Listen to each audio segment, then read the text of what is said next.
જોરદાર તાળી કરવી જોઈએ. આપણા છોકરા કે આપણા બાળકો છે પ્રોત્સાહન મળવું જોઈએ.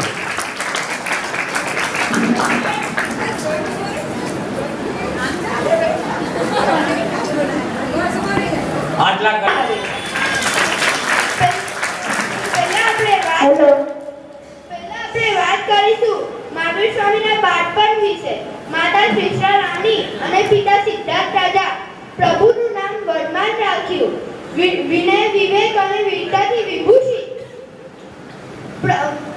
વર્માન કુમારના પૂર્વજોના પુણ્યને કારણે સૌને પ્રિય થઈ ગયા હતા. એક વખત તેઓ પોતાના મિત્રો સાથે અમલકિત ક્રીડા કરતા હતા. તો ચાલો જોઈએ એ પ્રસંગ.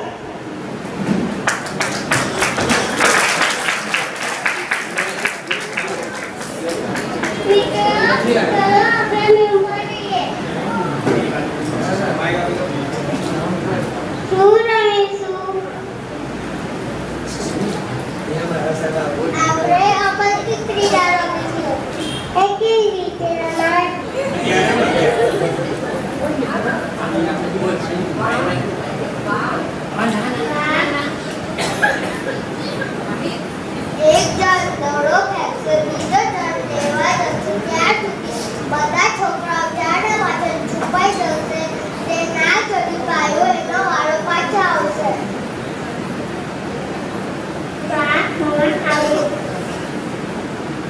પ્રથમ વારો તારો.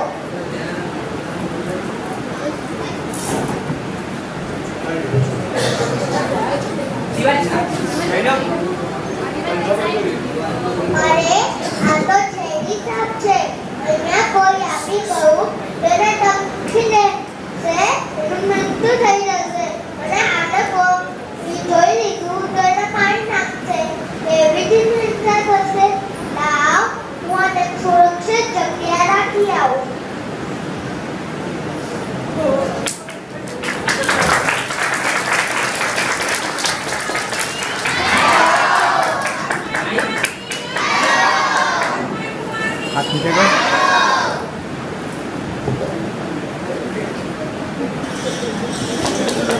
પરાક્રમ મહાવીર સ્વામીને કર્યા હતા.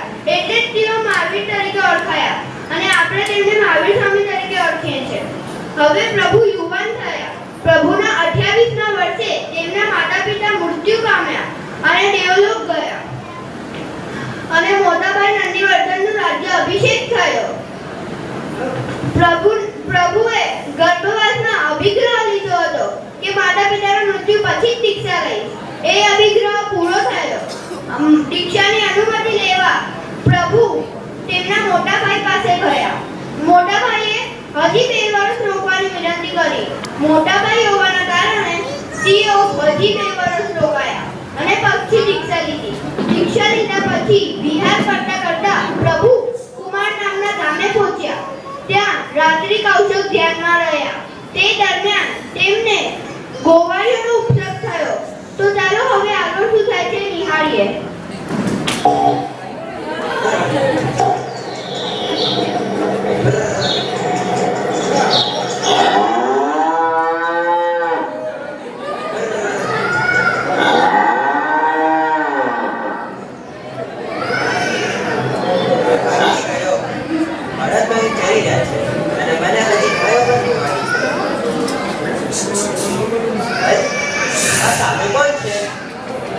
એક કામ કરું, બળદને જવા છોડી આ સાધુને કહેતો જાઉં છું કે ધ્યાન રાખજે. બે દેવરાયા, હું મારા બળદને જવા છોડીને જાઉં છું. મને ગાય પણ ધોવાની છે. તમે એનું ધ્યાન રાખજો. હું એ કામ પૂર્ણ કરી થોડા સમયમાં જ પાછો આવી જઈશ. પ્રણામ.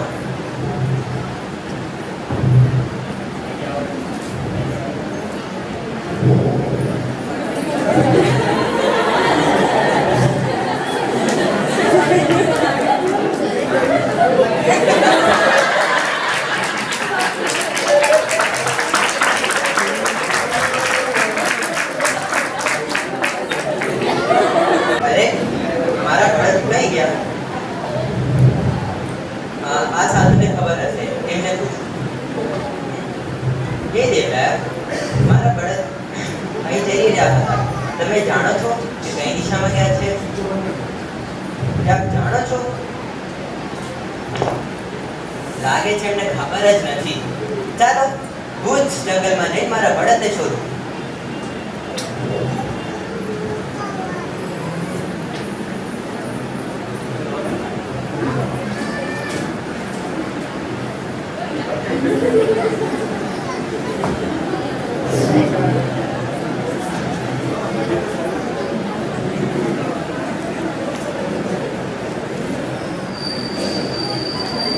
થાકી ગયો. આખી રાત બળદને શોધ્યા પણ ન મળ્યા. અરે બળદ તો અહીં બેઠા છે. આ સાધુને ખબર હતી પણ ડગ્ગામાં મને આખી રાત ભટકાવ્યો. મળે તેને પણ ભણાવવું જ પડશે.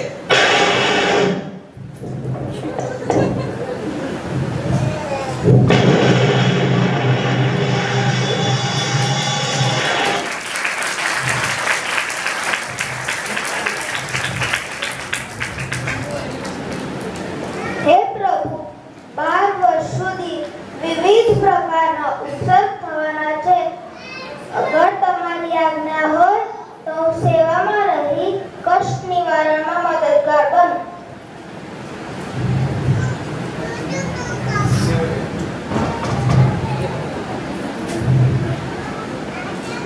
હે દેવેન્દ્ર, આ પ્રમાણે ભૂતકાળમાં કદી થયું નથી અને ભવિષ્યમાં પણ થશે નહીં.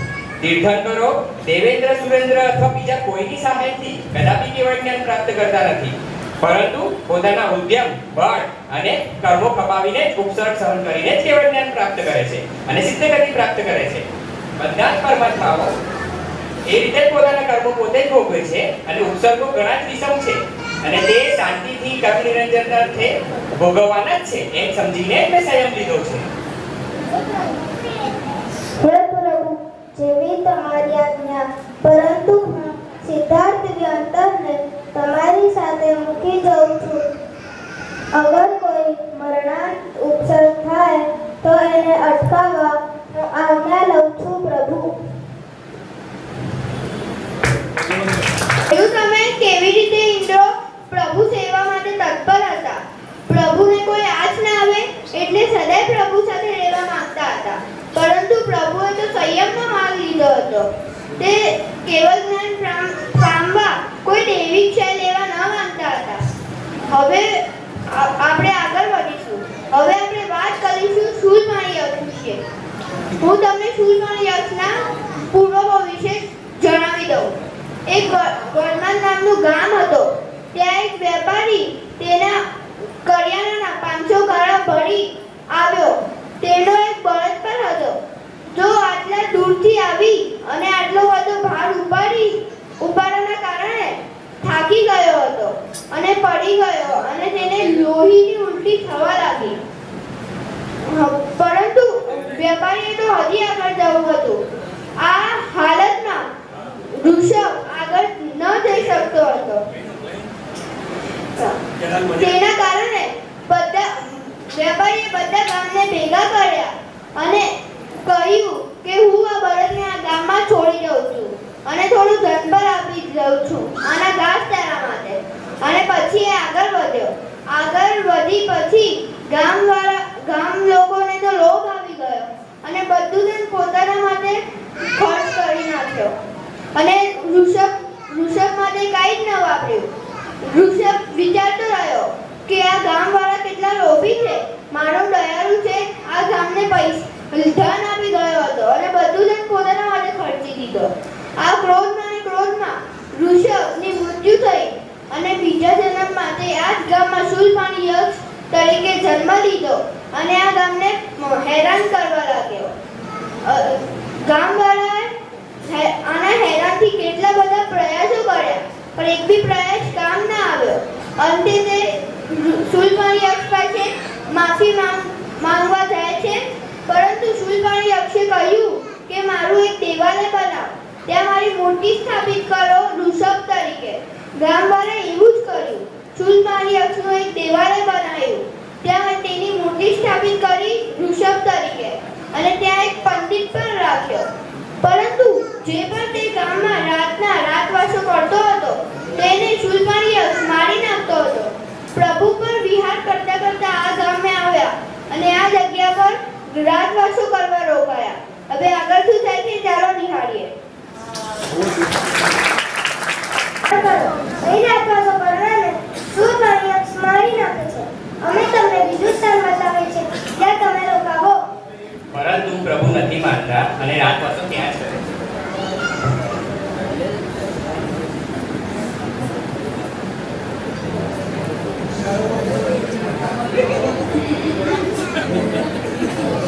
અરે આ કોણ છે?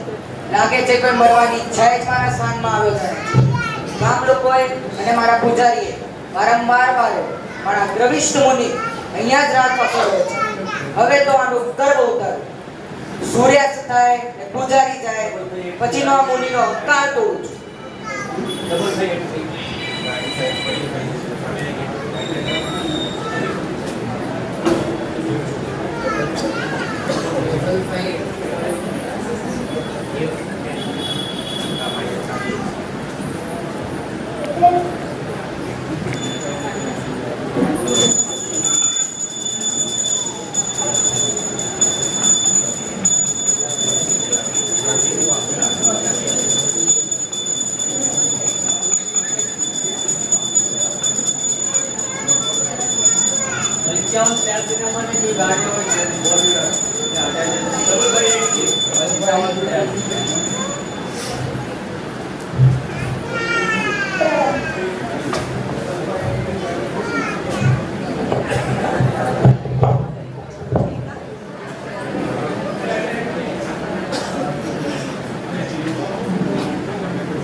મેં તમારી સભ્યને નહીં જાણતા એવા દુરાત્મા એટલે મારા ઘણા અપરાધો કર્યા છે. તમે મને ક્ષમા કરજો.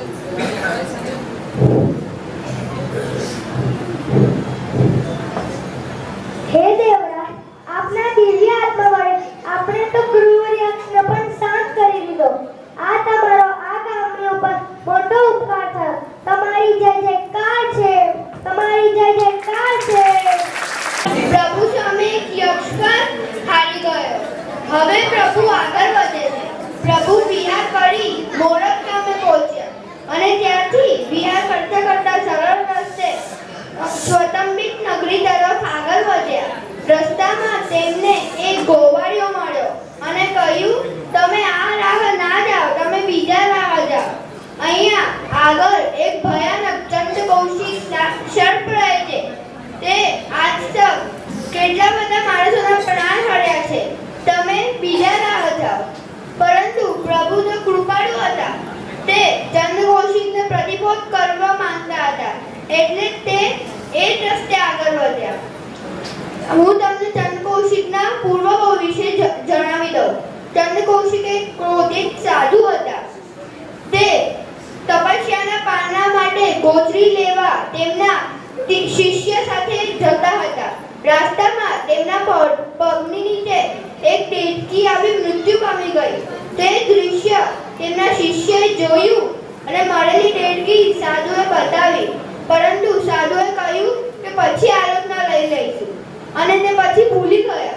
શિષ્યના વારંવાર યાદ કરવાના કારણે સાધુ ક્રોધિત થયા અને શિષ્યને મારવા દોડ્યા. દોડતા દોડતા તેમનું મસ્તક એક થાંભલા સાથે અથડાયું અને તે ત્યાં જ મૃત્યુ પામી ગયા. બીજા જન્મમાં તે દેવલોકમાં દેવ બન્યા. તેમને તપસ્યા બહુ જ કરી હતી, એટલે જ તેઓ દેવલોકમાં દેવ બન્યા. ત્યાંથી પણ જીવન પૂરું થઈ તે 500 તપસ્વીના કુલપતિના ઘરે જન્મ લીધું. તે બાળપણ ચંદ્ર તરીકે જન્મ લીધું. તે બાળપણથી બહુ જ ક્રોધિત હતા, એટલે જ બધા તેમને ચંદ્રકૌશિક બોલાવતા હતા. તેમના માતા પિતાનું મૃત્યુ થયું અને પછી તે કુલપતિ બન્યા. તેમનું તપોવનનું એક પાંડું પર તૂટે તો તેને મારવા દોડતા. તેના કારણે બધા તાપસો તેમને છોડીને જતા રહ્યા અને તે એકલા બચી ગયા. એક દિવસ તેમના તપોવનમાં એક રાજકુમાર આવી ક્રીડા કરવા લાગ્યો. ક્રીડા કરતા કરતા તપોવનમાં બહુ જ તોડફોડ થઈ. તે જોઈને કુલપતિ તેને મારવા દોડ્યા અને મારતા મારતા તેમનું ધ્યાન ન રહ્યું અને તેમનું પગ લપસી ગયું અને તે કૂવામાં પડી ગયા અને તેમના હાથમાં જે કુલ્હાડી હતી તે તેમના મસ્તક પર અથડાઈ ગઈ અને તે ત્યાં જ મૃત્યુ પામી ગયા. ચોથા જન્મમાં તે જ તપોવનમાં સર્પ તરીકે જન્મ લીધું. હવે આગળ શું થાય છે ચાલો નિહાળીએ.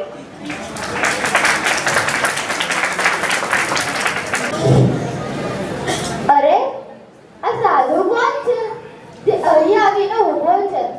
હું હમણાં જ મારી દ્રષ્ટિ સૂર્ય સમક્ષ કરી આ સાધુ ઉપર દ્રષ્ટિ જ્વાળા ફેંકીને અને અગ્નિમાં ભસ્મ કરી દઉં છું.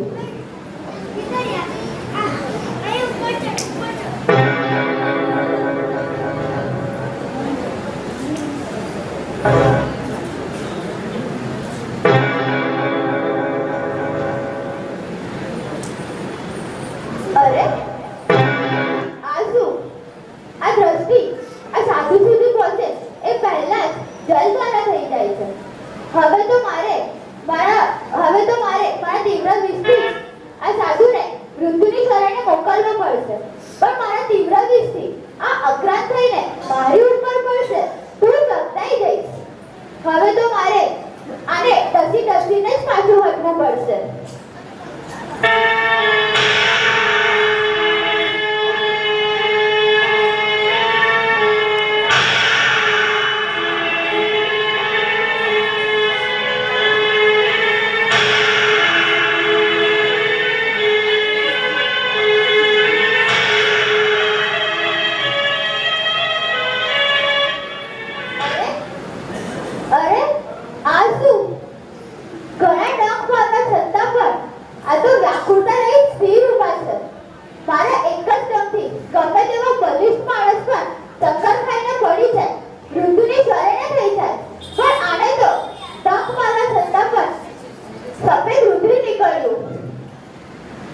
ઉચ્ચ ચંદ્રકોશીઓ સમજ આટલા શબ્દ સાંભળીને ચંદ્રકોશીને જાતિ સ્મરણ થાય છે અને પછી એ 3 પ્રદક્ષિણા આપે છે પ્રભુને.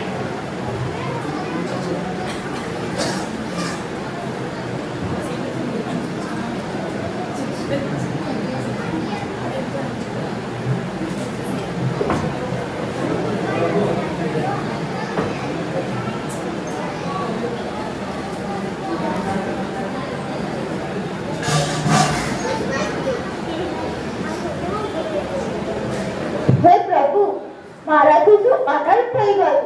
મારાથી પ્રભુને હેરાન ગતિ થઈ. અહો, કરુણા સમુદ્ર ભગવાન છે, મને દુર્ગતિ રૂપી કૂવામાં પડતો બચાવ્યો, મારો ઉદ્ધાર કર્યો. હું અંજાઈ લઉં છું અને મારી વિષ ભરેલી ભયંકર એવી દ્રષ્ટિ કોઈ ઉપર ન પડે તે માટે મારું મસ્તક દિલમાં રાખીને સ્થિર થઈ જાઉં છું.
પરંતુ આ તો સ્થિર અને શાંત થઈ ગયા. લાગે છે નાગડા શાંત થઈ ગયા છે.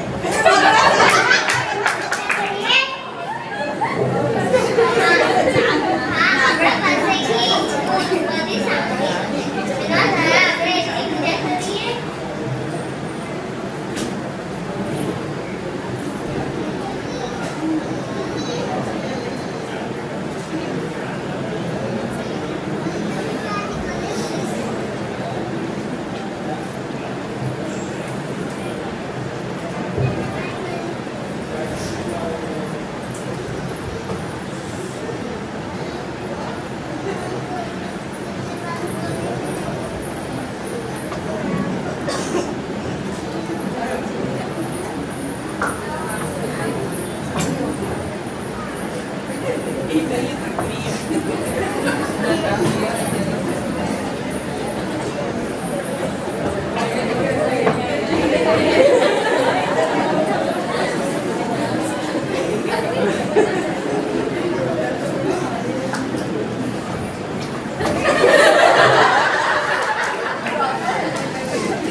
જોયું તમે કેવી રીતે માં બનકર ચંદ્રકોશી એક પ્રભુના સામે શાંત થઈ ગયો. હવે પ્રભુ આગળ વધે છે. પ્રભુ વિહાર કરતા સારીશીર્ષ નામના ગામે પહોંચે છે. ત્યાં મહા મહિનાની કડકતી ઠાઠમાં કૌશક ધ્યાન રહે છે. ત્યાં એક અદ્ભુત વ્યંતરી પણ રહેતી હતી. તો ચાલો આગળ શું થાય છે નિહાળીએ. અરે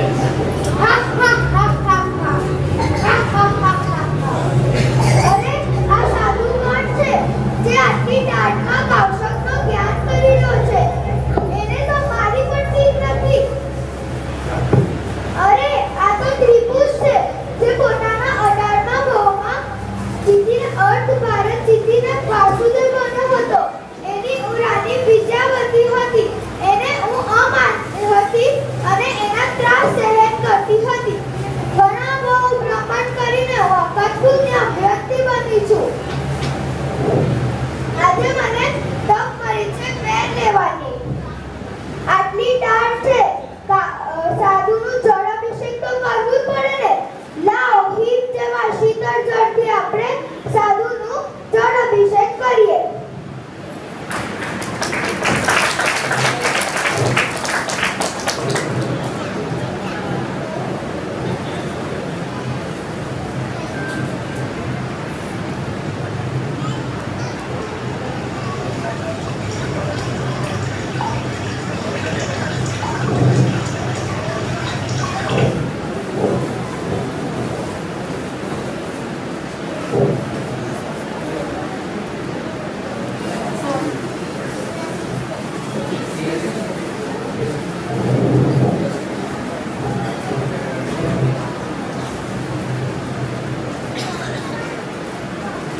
ત્યાં સંગમદેવ દ્વારા વિષ ઉત્સવ થાય છે.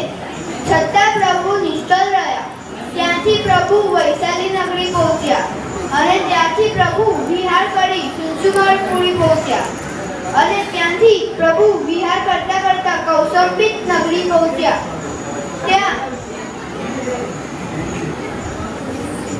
ત્યાં પ્રભુ પૌષ વદ એકમના દ્રવ્ય ક્ષેત્ર કાળ ભાવ થી એવા 4 પ્રકારના ઉગ્ર અભિગ્રહ લે છે. દ્રવ્ય એટલે સુપ્રાની કુળામાં રહેલ ઉડદ વળાવે તો, ક્ષેત્રથી એક પગ ઉમરાની બહાર અને એક પગ ઉમરાની અંદર હોય તો, કાલથી કોઈ ભિક્ષા લઈ જાય એ પછીનો સમય હોય, ભાવથી કોઈ રાજકુમારી દાસીપાણા પામી હોય, મુંડન કરાવ્યું હોય, રોતી હોય અને એક આઠમ તપ કર્યા હોય એ પ્રકારની સ્ત્રીઓ વળાઈ શકે. આ દરમિયાન ચંપા નગરી પર શતનિક રાજા ચઢાઈ કરે છે. તેથી ચંપા નગરીનો રાજા દધિવાન ડરીને ભાગી જાય છે. તેની રાજકુમારી અને પુત્રીને શતનિક રાજાનો મંત્રી કબ્જામાં કરી નાખે છે. શતનિક રાજાનો મંત્રી ધારીની રાજકુમારીને પોતાની પત્ની કરવા માંગતો હતો. તેના કારણે ધારીને પોતાની જીભ કચરીને મૃત્યુ પામી ગઈ અને પછી મંત્રી તેની પુત્રીને લઈને કૌસંબિત નગરીના બજારમાં વેચવા લઈ આવે છે અને ત્યાં ઊભી કરી નાખે છે. ત્યાંથી જતો એક ધનદેવ નામનો શેઠ તેને જોઈ તેના પોતાના ઘરે લઈ આવે છે અને તેને પુત્રી તરીકે રાખે છે અને તેનું નામ ચંદન રાખે છે. હવે આગળ શું થાય છે?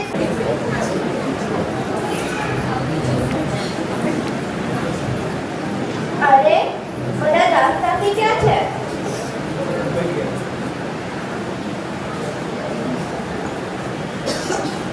અરે શું કામ ફરવા બેઠી?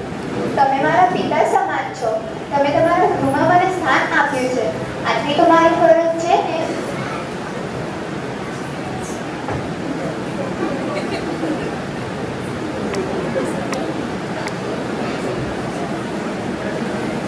અરે આ પોતરીના કેસ ટુકડો કાદવથી મેલા થઈ જશે.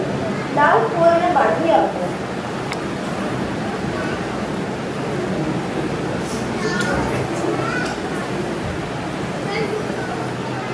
અરે આ પુત્રીના કેશ મૂળમાં કાદવથી મેલા થઈ જશે. દાવ કુંવરને બાંધી આપો. આ યુવતી બાપનો કેશ પાડશે તે પોતે બાંધ્યો. જેમની પિતા પુત્રી તરીકે સંબંધ હોય તેમની આવી ચેષ્ટા હોય જ નહીં. તેથી શેઠની બુદ્ધિ આ સુંદર બાળાને પોતાની પત્ની તરીકે રાખવાનું જણાય છે. વળી આ બધા ઉપર શેઠનો સ્નેહ ઘણો છે. તેથી ઘરની ધન્યાની તો વાત થશે અને હું નકામી થઈ અપમાન પામીશ. માટે હવે તો બધાનો મનમાંથી ઉછેર કરવો જ ઉચિત છે.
अरे भोला क्या છે?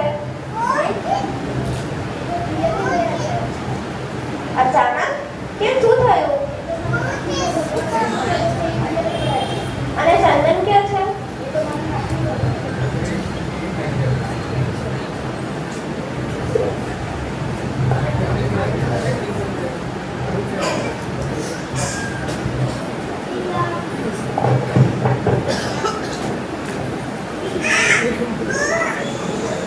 ચાર દિવસ થયા છે, હજી સુધી મુલા અને ચંદનની કોઈ ખબર નથી. શેઠ પાછા વ્યથિત થઈને આવી રહ્યા છે ઘરે.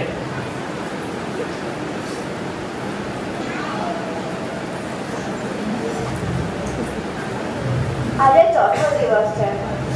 ચંદનની હજી કોઈ ખબર નથી. મુલા પણ હજી પિયરથી પાછી નથી આવી. હે દાસ, હું વિનંતી કરું છું, મહેરબાની કરીને મને જણાવો કે ચંદન ક્યાં ગઈ છે? આજે ચાર દિવસ થઈ ગયા, એના હજી કોઈ સમાચાર નથી. મહેરબાની કરીને મને કહો કે ચંદન ક્યાં છે? તમારા બીજા પ્રવક્તાની દીધી એના શંકા હતી કે તમે ચંદન જોડે લગ્ન કરી લેશો અને શેઠાણીએ તમે ઘરથી બહાર કાઢી નાખશો. અરે મુલા, તે શું કર્યું? અરે એ તો મારી દીકરી છે. હું હમણાં જ ચંદન પાસે જાઉં છું. એને 4 દિવસથી બધું ખાધું નહીં. મને એને પહેલા બધું ખવડાવવું પડશે.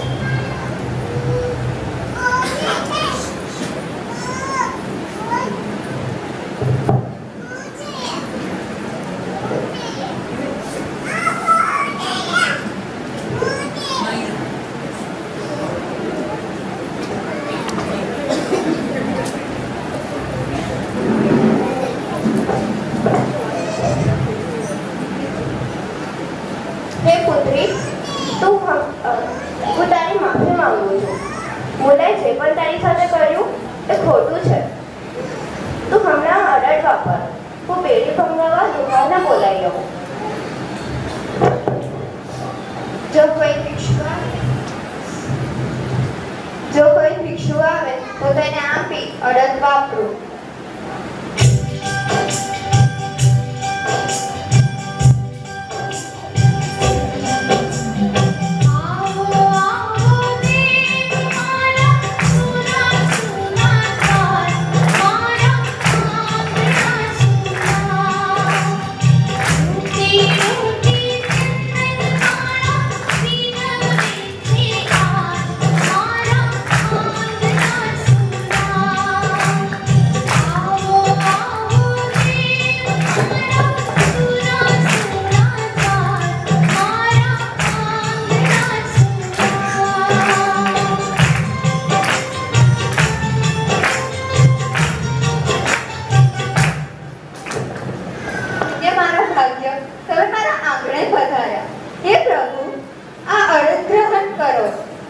દ્રવ્ય ક્ષેત્ર અને કાલ પ્રમાણે તો આ અભિગ્રહ પૂર્ણ થાય છે, પણ ભાવથી ચંદન તો ખુશ દેખાય છે.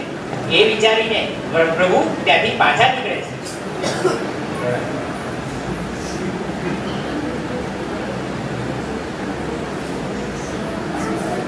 અરે, હું કેવી અભાગીની! આ અવસરે મારે આંગણે પધારે પ્રભુ પાછા ફર્યા. પ્રભુ, હે પ્રભુ, પાછા આવો પ્રભુ, પાછા. ચંદનને દુઃખી જોઈને હવે અભિગ્રહ પૂર્ણ જણાય. પ્રભુ પાછા પધારે.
સુમંગલ નામે પધારે છે અને ત્યાંથી ચંપાનગરી પધારે છે અને ત્યાંથી પ્રભુ વિહાર કરી શર્માની નામના ગામે પધારે છે.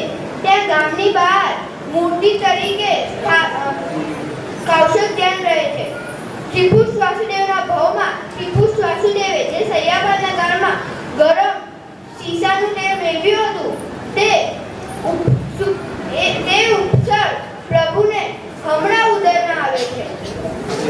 સૈયાબાન કયા ભ્રવ ભ્રમણ કરીને આ ગામમાં ગોવાળિયું તરીકે જન્મ લે છે. હવે આગળ શું થાય છે ચાલો નિહાળીએ.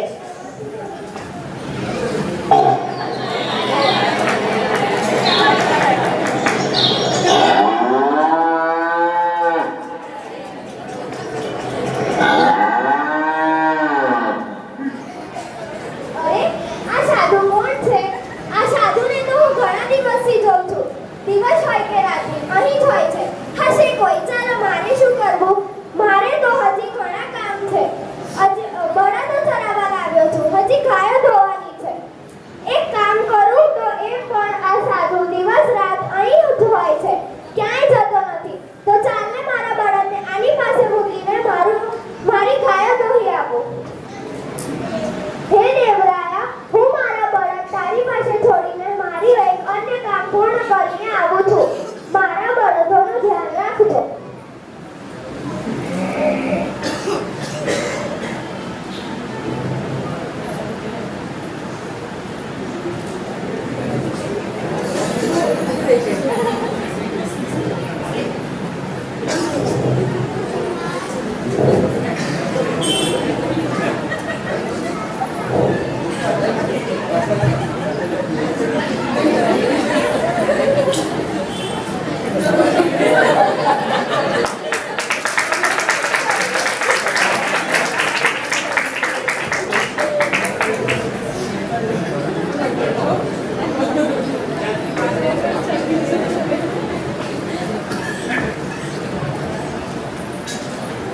અરે મારા બળદ ક્યાં છે?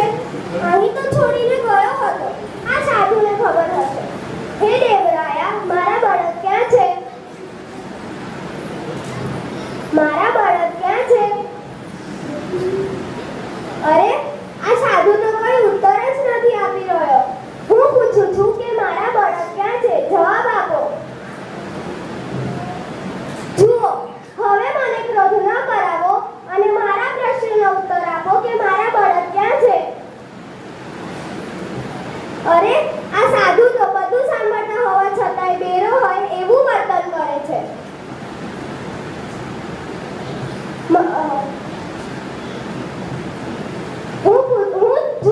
હું તમને અંતિમ વખત પૂછું છું કે મારા બળદ ક્યાં છે? જવાબ આપો.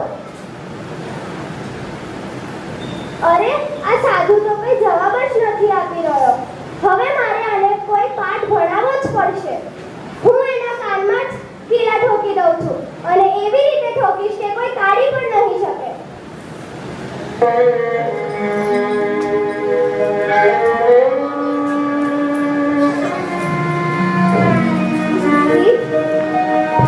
ઓલો ભૂલ્યો ભરવાડ રે અજ્ઞાનમાં. કિલ્લા ઠોકાણા રે કિલ્લા ઠોકાણા વિનકાનમાં. ઓલો ભૂલ્યો ભરવાડ રે અજ્ઞાનમાં. કિલ્લા ઠોકાણા વિનકાનમાં.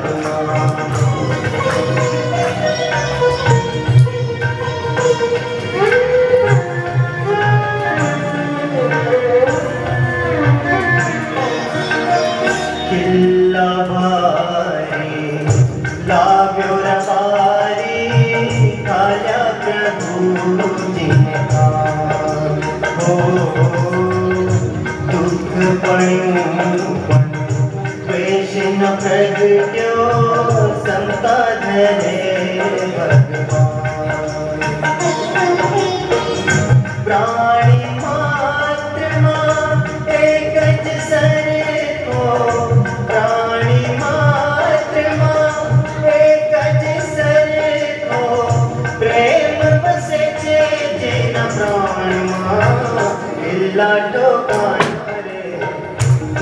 કેટલા ઠોકાણા વીરના કાનમાં ઓલો ભૂલ્યો ભરવાડ રે અજ્ઞાનમાં કેટલા ઠોકાણા વીરના કાનમાં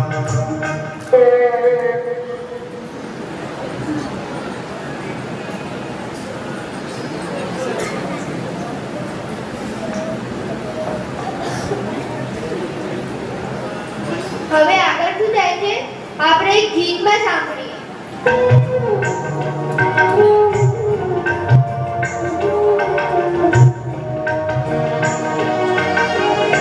न्याय गुरु है वीर प्रभुवे माट्यो परी मुख पर शांति दिल से छताए तन मधुक कोई भावी के जो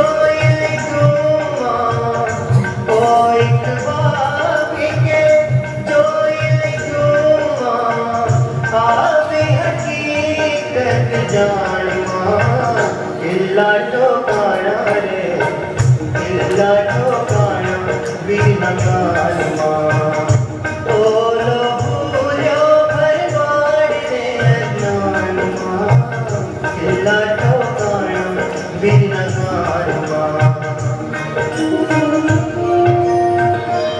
વૈદ બોલાવ્યા કિલ્લા કઢાવ્યા પીડા થઈ ગઈ ચીસ પડી મોટી પ્રભુજી પડધા પડ્યા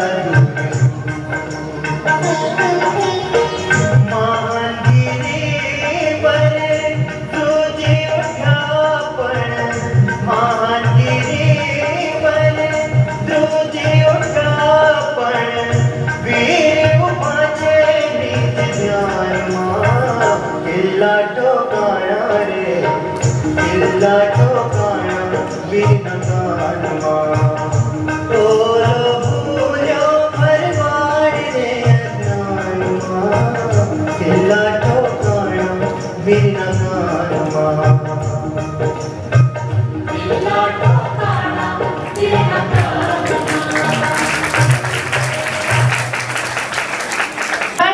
નજદીક પામી પ્રભુ આપાપા નગરી પધારે છે.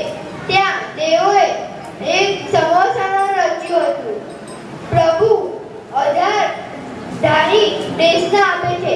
તે દેશના સાંભળવા તે સૌના કેટલા માણસો પૌષધ કરીને સાંભળતા હતા. હવે ગૌતમ સ્વામીને પ્રભુ દેવસરમાં બ્રાહ્મણને પ્રતિબોધ કરવા મોકલે છે અને અહીં પ્રભુ અમાવસ્યાની પાછલી 2 ઘડીમાં એકાકી નિર્વાણ પામે છે. હવે ગૌતમ સ્વામી દેવસરમાં બ્રાહ્મણને પ્રતિબોધ કરી પાછા આવે છે. હવે આગળ શું થાય છે ચાલો નિહાળીએ.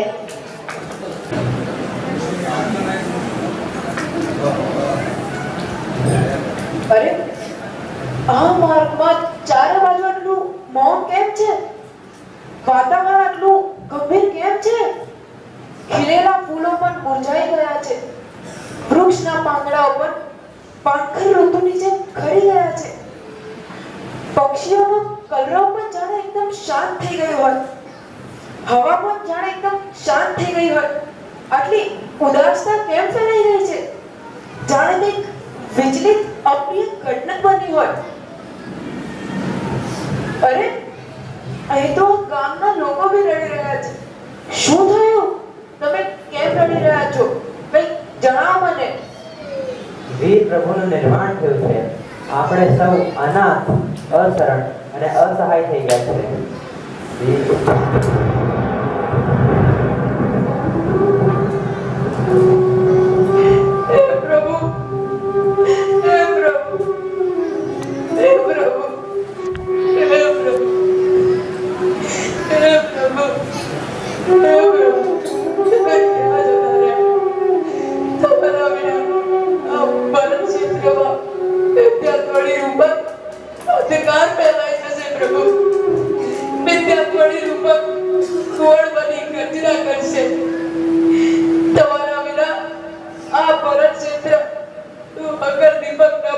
જેમ ચંદ્રગ્રહણ પ્રભિત આકાશની જેમ અંધકારમય બની જશે પ્રભુ.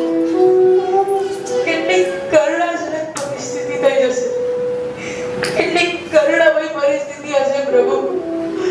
હે પ્રભુ, હે પ્રભુ, હે નાથ, શું હે નાથ, તમે આ શું કર્યું?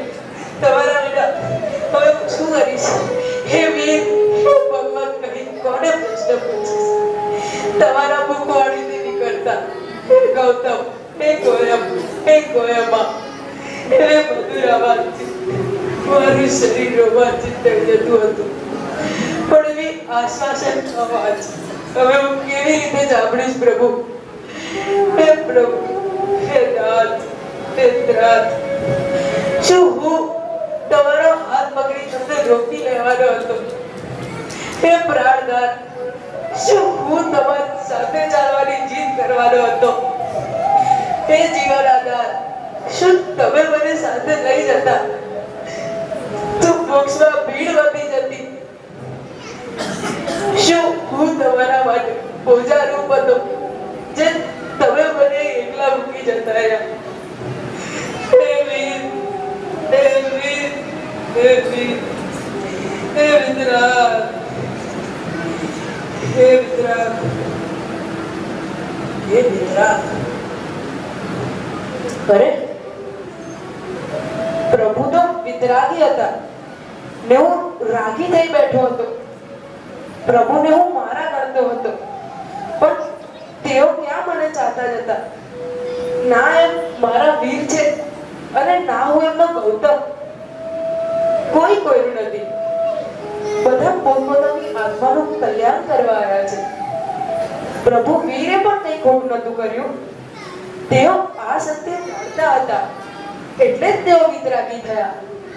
તેઓ મને પણ આ સમજ આપવા માંગતા હતા, પણ હજી હું સમજી નતો શક્યો. પણ હવે મને સમજાયું કે પ્રભુએ મને આ સમજ આપવા જ મને પોતાથી એમના અંતિમ સમયમાં દૂર કર્યો. પ્રભુ, મિચ્છા વિડ્ડો, મારાથી ભૂલ થઈ. મેં તમને ખોટું સમજ્યા.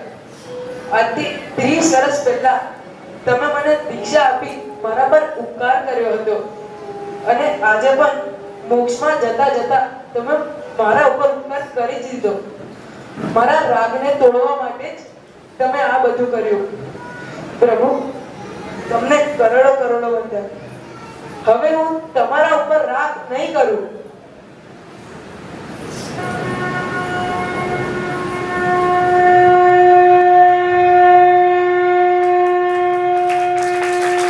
રાત્રિ 12 વાગ્યાથી કરી સવારના 3 થી 4 વાગ્યા સુધી ચાલ્યું હતું.